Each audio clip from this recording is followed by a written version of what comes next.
Hey everybody, Jim here, and today I'm going to tell you about some Japan-only Super Famicom games.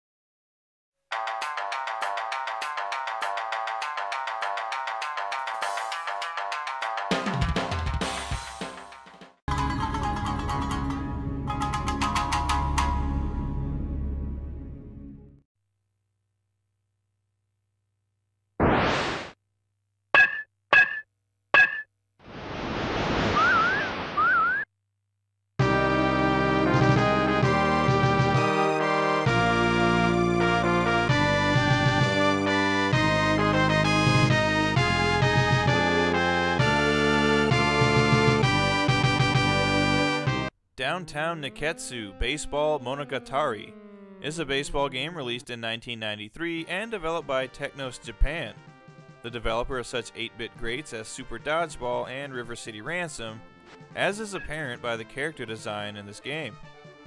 The story sees the team at Niketsu High School playing in a tournament against other various high schools in Japan, and lots of characters from the long-running Kunio-kun series make appearances.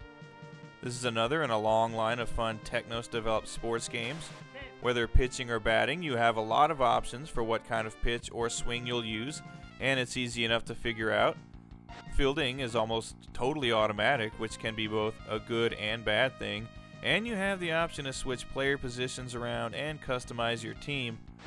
This is a pretty good looking game, sporting a lot of color and some very expressive characters, and as is typical of Technos Japan games, the music is top-notch. This could be a good pickup for importers who like either sports games or other Technos Japan games and have at least a basic command of the Japanese language.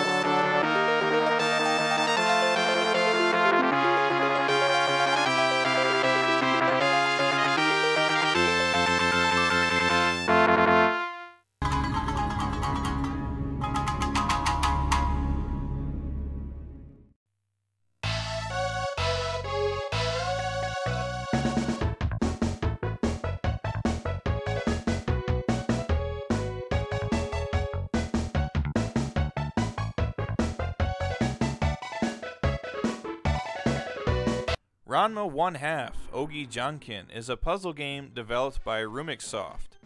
It was released in 1995 and it features the characters from the Ronmo 1/2 anime series. It features a very cool rock, paper, scissors setup. Basically, as the blocks fall down representing one of the three, you put the one over the other that it defeats. It sounds easy enough, but this can be a relentlessly difficult game. It's another puzzle game that utilizes the one-on-one setup, akin to Super Puzzle Fighter, and your opponents don't pull any punches here. You can choose from a number of characters from the series, and they all have a unique set of stats, though I didn't really notice any specific differences between them during gameplay. It's not a graphically impressive game, but then again, it's not something I really expect from a puzzle game. The music is really good, it's lighthearted and typical of the series, and there's some decent voice samples here as well. This is a great game for Ranma fans and puzzle game fans alike.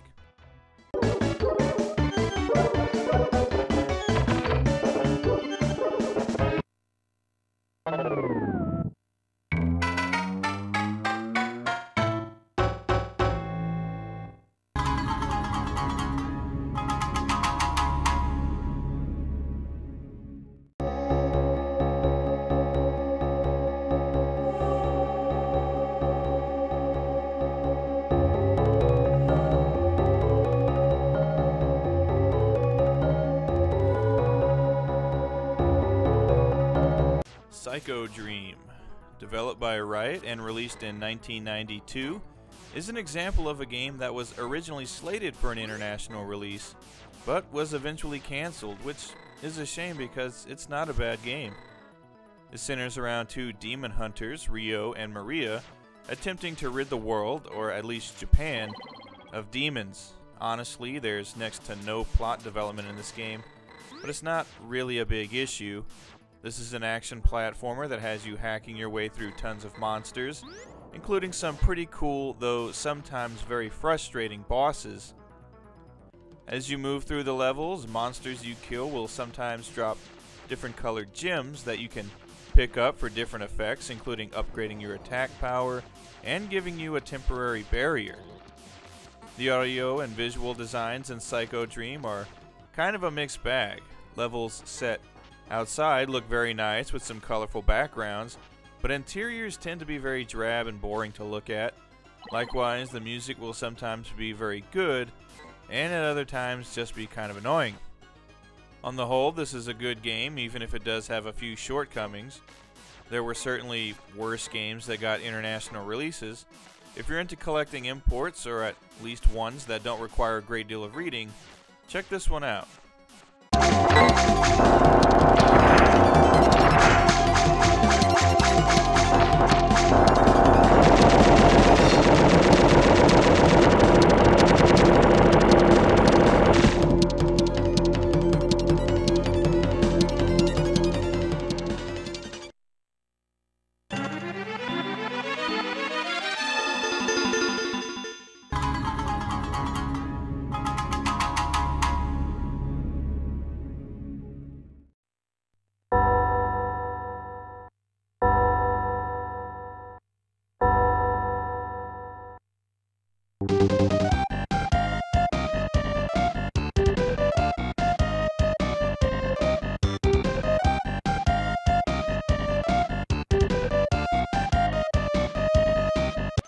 Shoujo Senshi Sailor Moon S is a 2D fighter based on the long-running anime series. Developed by Angel and released in 1994, this is a good example of a game that never got an international release, and nobody really gives a damn because it's honestly not that great of a game. But it's nothing I'd call terrible either. The plot of the game is really beyond me. It just seems as though the 3 additional Sailor Scouts, Pluto, Neptune, and Uranus, come to meet the others, and then they fight, even though they're all allies. There's no villain in this game. Not that the plot is terribly important in a 2D fighter, though. As a fighter, it's quite mediocre. It controls okay. The challenge is okay. There's a roster of 9 characters, each with their own signature moves intact, though none of them really feel all that different from the others in terms of speed and power, though there is an option to edit the character's stats. It's a fairly good-looking game with some large character sprites, decent backgrounds, and quite a lot of color. The music, aside from the recognizable Sailor Moon theme, is also really on the mediocre side, along with the sound effects and voice samples. All things considered, this is a game that longtime anime fans might like to have in their collection, but not many others.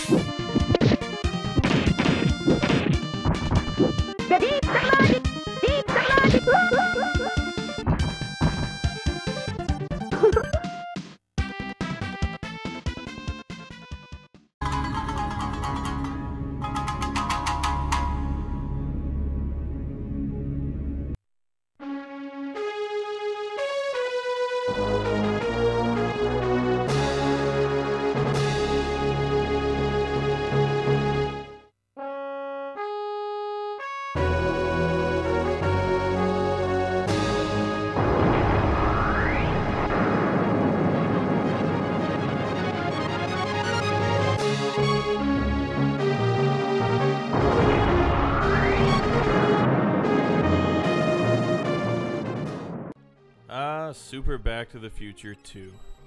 This game gained a bit of notoriety when it was featured in an AVGN episode in which it was given some pretty high praise, and for good reason. It's a great game, developed by Toshiba Emi and released in 1993. It follows the plot of the second film, which has Marty traveling to the future and accidentally altering the past to where Biff Tannen becomes something of a super rich dictator of Hill Valley, and the story is conveyed pretty well between each stage.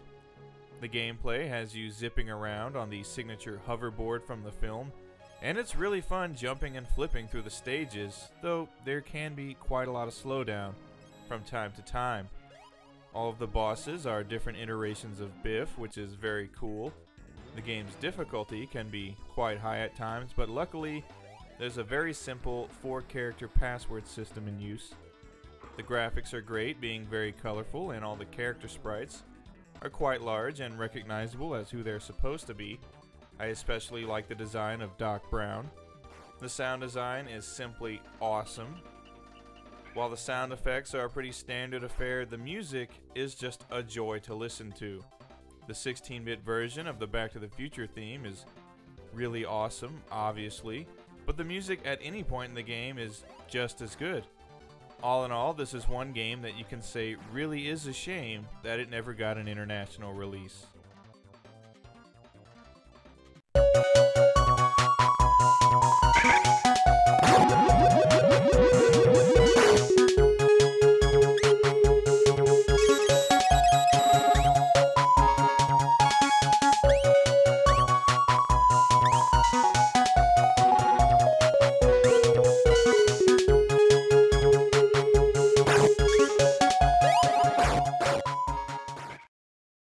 So there you go, 5 really cool Japan exclusive Super Famicom games. Thanks for watching, and let me know in the comments what console you'd like to see featured in a future episode. Sayonara.